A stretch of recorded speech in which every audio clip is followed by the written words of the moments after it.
ऐसा अन्याय तो मुगलों के समय में नहीं हुआ, और हुआ होगा तो उसी के लिए उनसे घृणा हमारे मन में पनपी हुई है, बनी हुई है। जो कार्य इन्होंने किया है कोई सोच नहीं सकता था कि ये इस तरह से ब्रह्मचारियों को, बटकों को और स्त्रियों को और वृद्धों को, ब्रह्मचारियों को मरवाएंगे।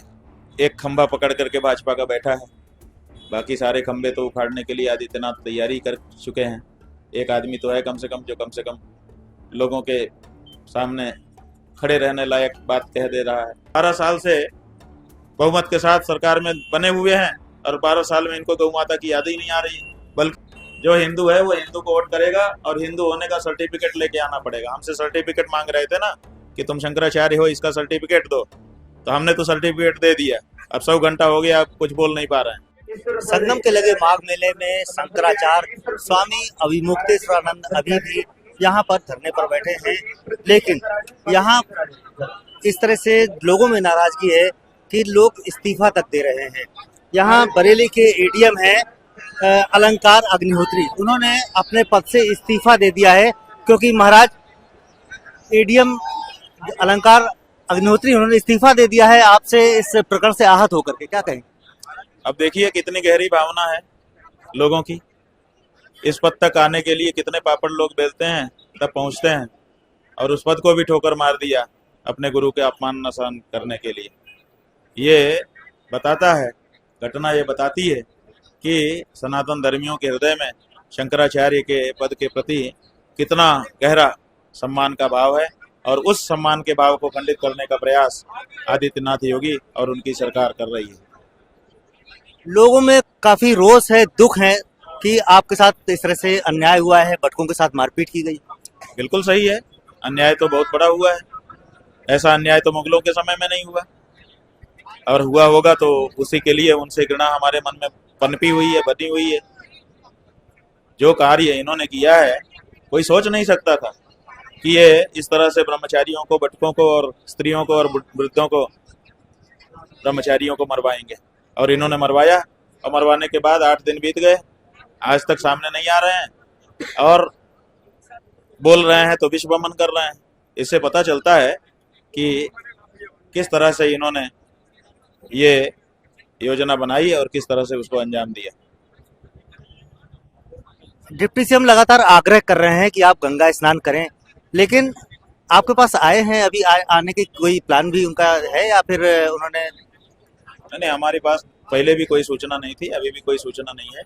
पत्रकारों के माध्यम से पता चलता था कि उन्होंने ये बोला है। जब उन्होंने पहला वक्तव्य दिया था तो हम लोगों ने उनको स्वागत किया था कि वो एक समझदार व्यक्ति की भाषा बोल रहे हैं, लेकिन उनकी बात तो बात ही रह गई, उसका कोई क्रियान्वयन तो कहीं से हुआ नहीं। इसका मतलब है कि उनकी कोई सुनी नहीं जा रही।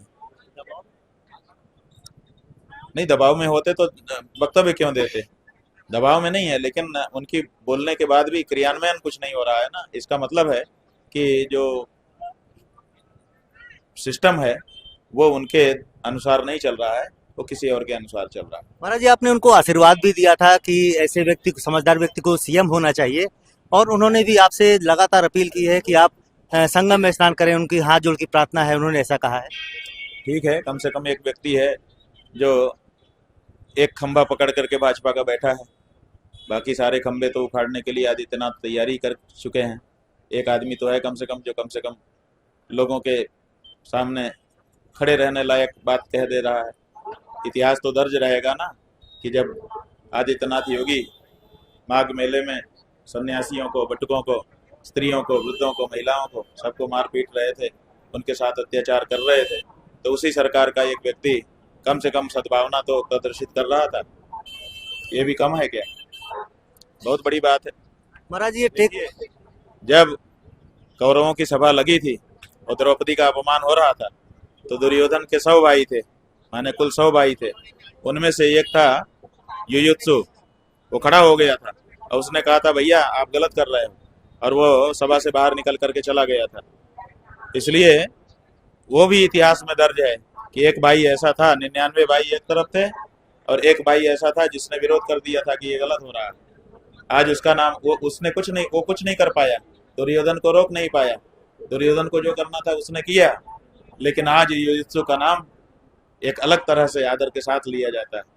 तो कम से कम समय पर बोला, ये भी बड़ी बात।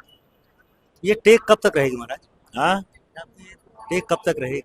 क्या चीज? आप कब तक?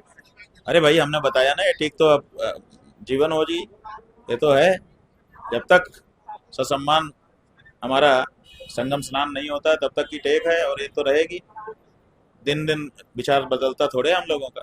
महाराज एक सवाल, आखिरी सवाल ये है कि आप लगातार गोरक्षा यात्रा निकाल रहे हैं और गाय की रक्षा के लिए किस तरह से हमारे दर्शकों के साथ अपील करेंगे?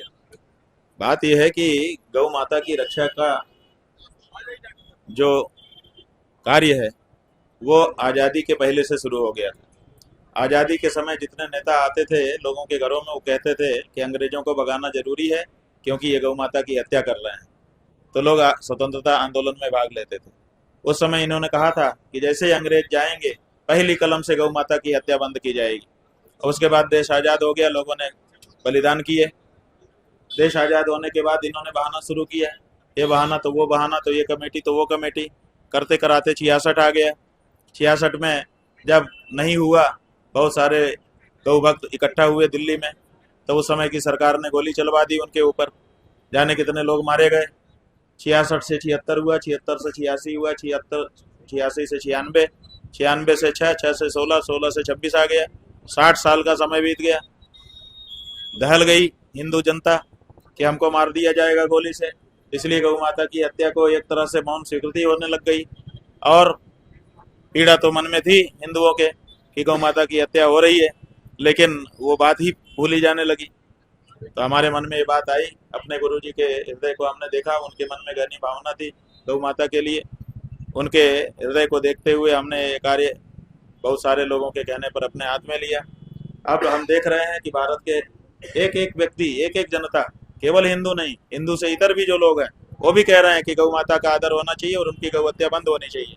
तो जब, और ये जो सरकार इस समय आई हुई है, पहले की सरकारों को हिंदुओं ने इसीलिए छोड़ दिया कि ये गौ हत्या बंद नहीं करते हैं, गौ हत्यारे हैं, इनको छोड़ो।